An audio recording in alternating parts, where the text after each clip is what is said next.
취수원 다변화를 포함한 낙동강 물관리 방안이 결국 조건부로 의결됐습니다. 반발하고 있는 농민들과의 갈등 해소가 핵심 과제가 됐습니다. 10대 딸을 때려 숨지게 한 어머니에 대해 경찰이 구속영장을 신청했습니다. 경상남도 교육청은 책임감을 느낀다며 아동학대 사각지대 해소를 위한 대안을 찾겠다고 말했습니다. 거제의 한 어린이집 교사 2명이 최근 아동학대 혐의로 징역형을 받았습니다. 학대가 일어났던 2019년 그해 평가에서 보건복지부는 해당 어린이집에 A등급을 준 것으로 확인됐습니다.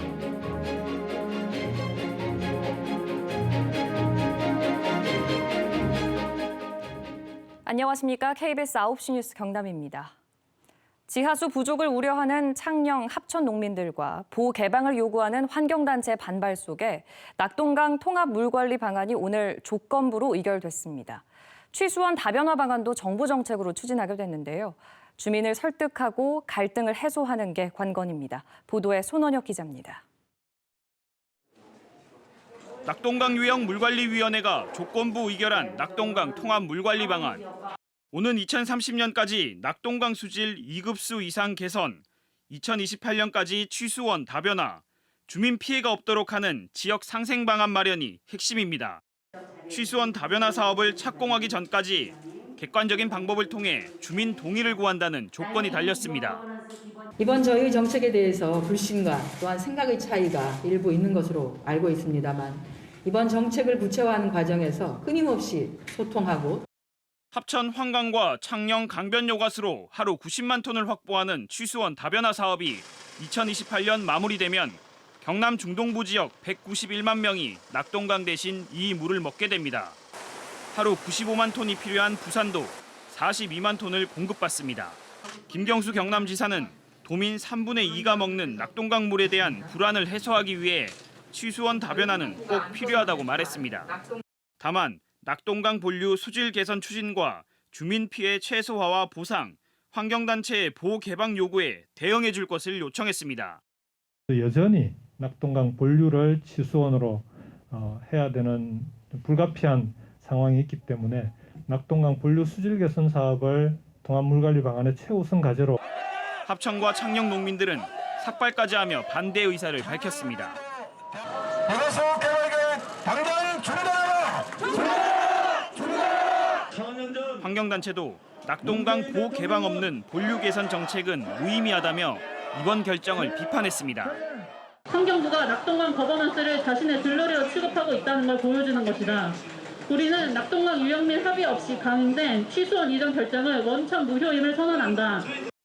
지역 주민의 동의에 앞서 정부 정책으로 추진될 취수원 다변화 사업, 주민 설득과 갈등 해소가 시급한 과제로 남게 됐습니다. KBS 뉴스 손원혁입니다. 남해 아동학대 사망 사건 속보입니다. 13살 딸을 때려 숨지게 한 이 40대 어머니에 대해 경찰이 오늘 구속영장을 신청하고 정확한 사망 원인을 확인하기 위해 부검도 진행했습니다. 경상남도 교육청은 아동학대를 알아채지 못한 교육 시스템에 책임감을 느낀다며 대안 마련에 나섰습니다. 김효경 기자입니다. 어머니로부터 폭행을 당한 뒤 6시간여 만에 병원으로 옮겨졌지만 숨진 10대 여학생. 평소 이웃에게도 친절했고 살뜰히 두 동생도 챙겨왔습니다. 인사성도 바르고 평상시에는 그런 걸 못 느꼈어요. 누나가 동생들도 잘 챙기는 편이었고 동생들도 누나를 잘 따라붙던 것 같고. 경찰은 이 딸을 때려 숨지게 한 혐의로 조사를 받고 있는 40대 어머니에 대해 도주 우려가 있다며 구속영장을 신청했습니다. 이르면 내일 창원지검 진주지청에서 구속영장 실질심사가 진행될 예정입니다. 경찰은 숨진 여학생의 정확한 사망 시간과 원인을 파악하기 위한 부검을 진행했고 상습 폭행이 있었는지 여부를 수사하고 있습니다. 숨진 여학생은 지난 3월부터 등교 수업이 시작된 뒤 지각이나 조퇴도 없이 학교 생활을 잘해온 것으로 확인됐습니다. 무단 조퇴라든지 특별한 이유가 없는 조퇴는 전혀 없었습니다. 지적은 전혀 없었습니다. 문제가 있다면 당연히 상담하게 돼 있습니다. 담임쌤하고도 상담 선생님하고도 하고 지금은 전혀 그런 게 없었습니다. 박종훈 경상남도 교육감은 현재 시스템으로 걸러내지 못한 사각지대의 문제의식을 느낀다며 대안을 찾겠다고 말했습니다. 다시 한번 새롭게 점검하고 대안을 우리가 모색하는 그 책임을 무겁게 지고 그 방법을 모색해 보겠다는. 남해군은 숨진 학생의 동생들의 생활을 보호하고 있고 심리 상담을 지원할 예정입니다. KBS 뉴스 김효경입니다. 아동학대가 발생하는 곳 중에 가정이 79.5%로 가장 많고 그다음 어린이집이 4.6%를 차지합니다. 이 때문에 부모들이 보다 안전하고 우수한 어린이집을 미리 고를 수 있도록 보건복지부는 한국보육진흥원을 통해 운영하는 어린이집 정보 공개 포털입니다. 전국에 있는 어린이집과 유치원의 보육 환경과 교직원 같은 주요 정보를 공개하고 이렇게 항목별로 등급까지 매겨져 있습니다. 등급을 매기기 전에 한국보육진흥원이 자체 점검에다 현장 평가까지 거친다고 하는데요. 이렇게 해서 모든 어린이집과 유치원에 A, B, C 이렇게 종합 등급까지 부여합니다.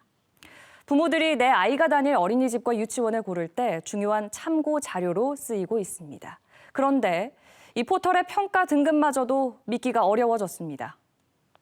최근 거제의 한 어린이집 교사 2명이 아동학대 혐의로 징역형을 선고받았다는 소식 앞서 전해드렸는데요.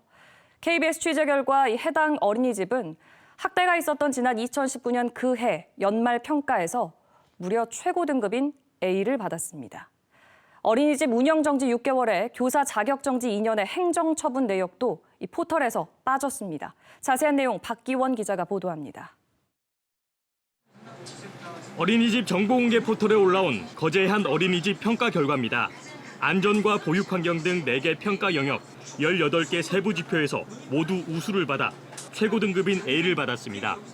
이 어린이집은 2019년 1월과 2월 교사들이 원생 18명을 180여 차례에 걸쳐 학대한 혐의가 1심에서 모두 인정된 곳입니다. 한마디로 어이가 없죠.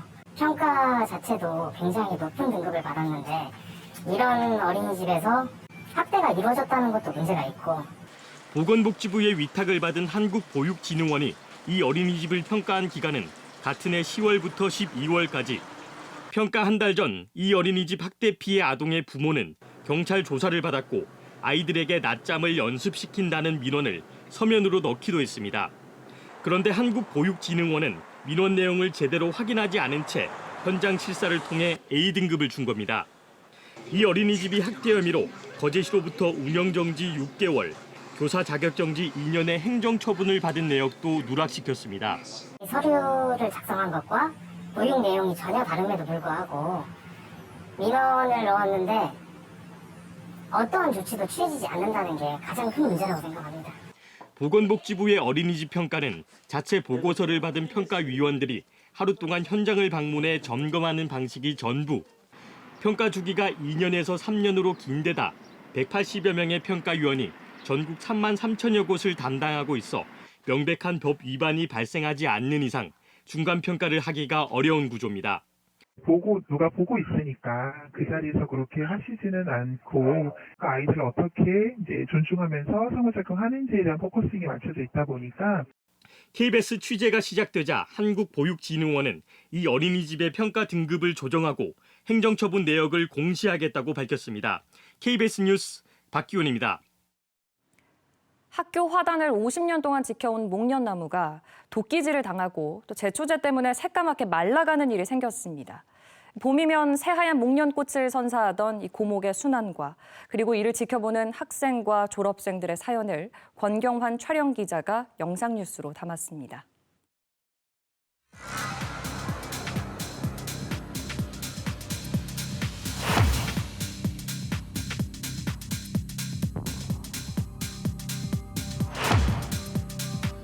저 정도일 거라고 생각을 제가 못했죠. 이렇게 죽일 작정을 하고 한 게 아닌가.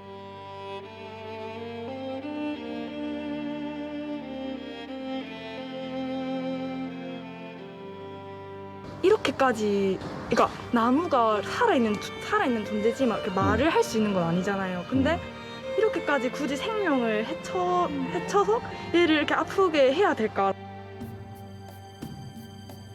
인간의 이기심과 욕심 때문에 이건 자연이 또 훼손을 시키고 이제 학생들이 굉장히 안식처로 삼았던 이런 나무가 사라지게 되니까 좀 가슴이 아팠고 사실은 제가 이 학교 졸업생입니다.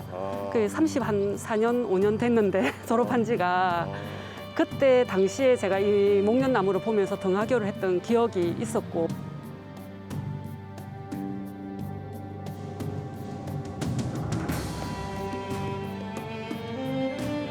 이 바람개비가 계속해서 불잖아요. 그런 것처럼 이 목련나무가 다시금 제 모습을 찾을 수 있게끔 이 바람개비를 통해서 저희의 소망을 담아냈습니다.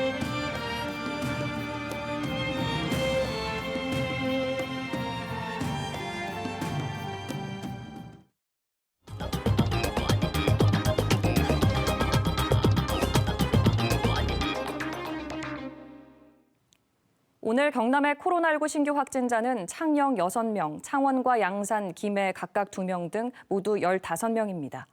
창녕 확진자 6명은 모두 우즈베키스탄 출신입니다. 양산의 2명은 보습학원 관련 고등학생으로 누적 확진자가 13명으로 늘었습니다. 어제 저녁 6시 기준 경남의 코로나19 백신 접종자는 하루 전보다 3,500여 명 늘어난 99만 5천여 명으로 경남 전체 인구 대비 30% 수준입니다. 창원과 거제 통영시장이 오늘 거제 대우조선해양 정문 앞에서 기자회견을 열고 정부의 대우조선 매각 철회와 원점 재검토를 촉구했습니다. 시장들은 대우조선이 4년 연속 흑자로 매각을 결정했던 2019년과는 상황이 크게 달라졌다며 현대중공업에 매각되면 인력 감축 같은 부작용이 우려되고 또 공정거래법 목적에도 부합하지 않는다고 주장했습니다. 경남 소식 전해드렸습니다.